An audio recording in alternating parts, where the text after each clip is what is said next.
Hello friends, welcome to my today's oral surgery question and answer session. Let us start. How to treat pain post extraction after 3 days. Right. Whenever we receive a patient complaining increase in pain intensity after 3 days, we have to always look for the dry socket, right? Generally, when after extraction patient don't follow our instruction and they continuously spit out the saliva, during this spitting out there is a chances of dislodgement of blood clot at the extraction wound socket, right? And after the clot dislodgement from the extraction socket there is a chances of pain due to formation of dry socket. So mostly such a pain is, we can confirm that if there is a clinically no presence of any blood clot at the extraction site, pain after 3 days, and wound is open and food lodgement is there, then we can conclude that the pain is due to mostly dry socket. So what we can do it? In such a cases, we have to always irrigate the extraction socket. Debridement of the wound is necessary. After that, we have to, I generally avoid to put a dressing inside the socket, because due to dressing there is a chances of again reinfection, and it only helps to secondary healing, but I want a fast healing, right? So generally what I do, I generally do a peripheral osteotomy under local anesthesia. I induce the fresh blood and I give the good suture. So I try to achieve a primary suture at that site. And after the procedure, I advise patient to take a antibiotic and analgesic for 5 more days. So with this kind of procedure, we can help patients the pain due to a dry socket. Next question, what is the alternative to local anesthesia? Many times what happens, some patients they do not respond to our local anesthesia injections, like pediatric questions, stubborn pediatric questions, all patient with the mental disabilities, or the some adult patient also, but they have very less threshold for the pain tolerance, right? So in such cases what are the alternative? The one of the good and safe alternative is conscious sedation unit. So we can use a conscious sedation in such a patient very safely. Then what is the other option? The next option is local anesthesia, or with local anesthesia and conscious sedation we can use a IV anesthesia solution, but for that we will require a anesthetist. And what is the next option? The last option is general anesthesia, but for general anesthesia we will require a hospitalization. But sometimes the mentally retarded patients or very old geriatric patient which who cannot tolerate the pain of the big procedures, then in such cases will require a general anesthesia and OT setup, right? What is the next question? Okay, medicine in oral submucous fibrosis. This is very common question asked by many students. Mild to moderate, so oral submucous fibrosis where mouth opening is 2 to 3 fingers, in such cases only medicinal line of treatment works. In severe case of oral submucous fibrosis where mouth opening is less than 2 finger or less than 1 finger, in such cases there is a not much help with the medicines.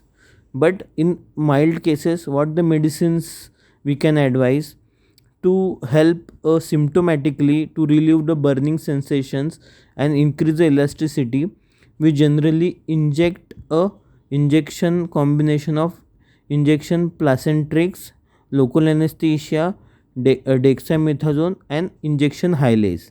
So this injection we have to mix in 1:1:1:1 ratio and inject at the bilateral side of just below the submucous fibrosis level.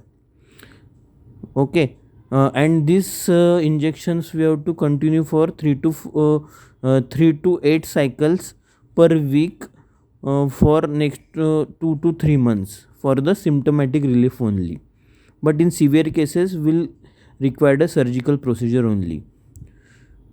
Which suture material to be used in dentistry, right? So generally I use a 30 or 40 black silk suture only, which we can take out after 7 to 10 days after a oral surgical procedure. What are the facial aesthetic procedures? Facial aesthetics procedures include the injections of botulinum toxins, which helps to reduce wrinkles on the face. Then next procedure is a facelift procedure. Then next procedure blepharoplasty procedure. In such a cases, the cheek region and the eyelid regions are to be corrected. And there are some skins procedures like facial peel or skin peel procedures, and some procedures like facelift procedure. So these are the commonly done facial aesthetic procedures by the oral maxillofacial surgeons. Next question is, how many days we can keep interdental wiring after dentoalveolar fracture? Right. What happens sometimes, dentoalveolar fracture can be managed in our dental clinic. In such a patient, only interdental wiring or Eric's arch bar placement at the only one jaw, or sometimes in lower and upper jaw. In both cases, IMF is also required. I have already put a detailed video of IMF placement, so you can watch that video in my YouTube channel. So for a dental fracture, we place a dental wiring. The timing of how many days we have to keep dental wiring or interdental wiring is depend on age of the patient and the fracture segments and the medical conditions of the patient.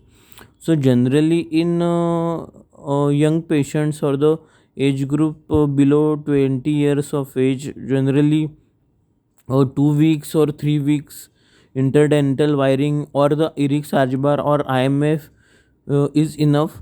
So in this time period, generally jaw fractures are settled and the healing of the bone is take place. In adult age group between 25 to 50 or 55 age group with no medical history, generally we keep wiring or IMF for 3 to 4 weeks. So after 3 to 4 weeks, we have to again check whether the fracture segments are healed and the mobility is reduced, or clinically there is no signs of fracture.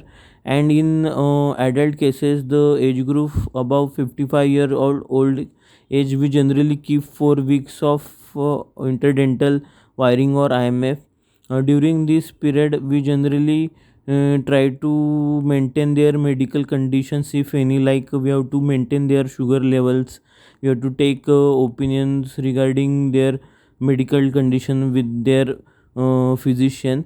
And after 4 weeks, if we are satisfactory with their bone healing, then we can take out their interdental wiring and suturing. So if you have any questions regarding oral surgery, you can put your questions in comment section.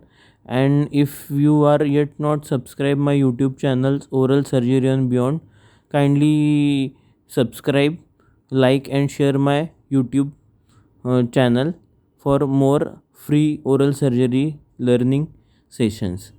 Thank you for today.